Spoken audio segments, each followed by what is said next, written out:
नमस्कार, बहुत बहुत स्वागत है आपका। बात करने जा रहे हैं आर्मी डे से पहले यानी 15 जनवरी से पहले सेना प्रमुख की ये अहम प्रेस कॉन्फ्रेंस, जिसका इंतजार पूरा देश कर रहा था। क्यों?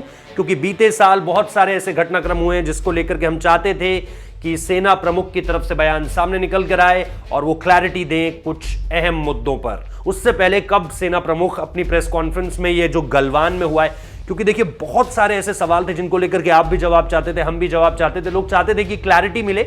इसको लेकर के सेना प्रमुख ने लगातार कई बातें कही हैं।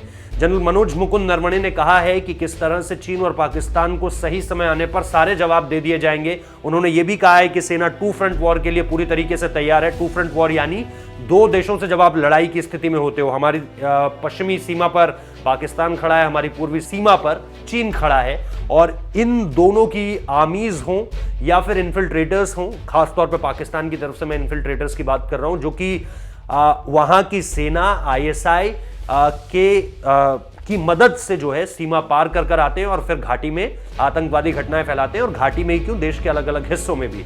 तो इन सारी चीजों को लेकर के भी सेना प्रमुख बोले हैं। और इन सारी चीजों से इतर एक जो बड़ी बात उन्होंने कही कि इस साल आर्मी में भी महिला पायलट्स की एक तरह से तैनाती कर दी जाएगी। ये बहुत बड़ी खबर है महिला सशक्तिकरण को लेकर कि आर्मी में विमेन पायलट। आपको पता है अभी बीते दिन की ये कहानी है, बहुत दिलचस्प कहानी सामने निकल कर आई थी। एयर इंडिया की फ्लाइट 176 और ये जो है सैन फ्रांसिस्को से उड़ान भरती है और नॉर्थ पोल के ऊपर से निकलती हुई पूरी महिलाओं का ये दल था, और इसको लीड जो कर रही थी वो थी कैप्टन जोया अग्रवाल।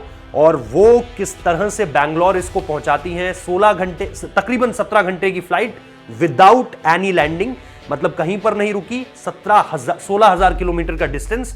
तो वहां पर महिलाओं का दम। भारतीय वायुसेना में महिलाएं पहले ही शामिल हो चुकी है। वाराणसी की लड़की, हमने उनकी कहानी आपको बताई थी कि कैसे इंडियन एयरफोर्स में वो फाइटर पायलट बनी। और इसके बाद अब ये एक और कहानी। तो पिछले 3-4 साल अगर आप देखें, खासतौर पर प्रधानमंत्री नरेंद्र मोदी जब से प्रधानमंत्री बने हैं, तब से ये जो 3 अहम बदलाव हुए हैं, चाहे आप एयर इंडिया में देखिए, उन्होंने कहा था कि हम सिलिकॉन वैली, दुनिया की सिलिकॉन वैली को भारत की सिलिकॉन वैली से जोड़ेंगे, यानी सैन फ्रांसिस्को टू बैंगलोर। इसके अलावा इंडियन एयरफोर्स में महिलाओं की एंट्री, वो भी कॉम्बैट एयरक्राफ्ट्स में। और इसके साथ साथ अब ये भारतीय सेना में। बहुत दिलचस्प खबर है ये, और इसको लेकर के आप देखेंगे कि अभी बहुत सारी बातें सामने निकल कर आएंगी, लेकिन यहां हमने आपको ये खबर सबसे पहले बताई है। तो बहुत बहुत शुक्रिया इस वीडियो को देखने के लिए।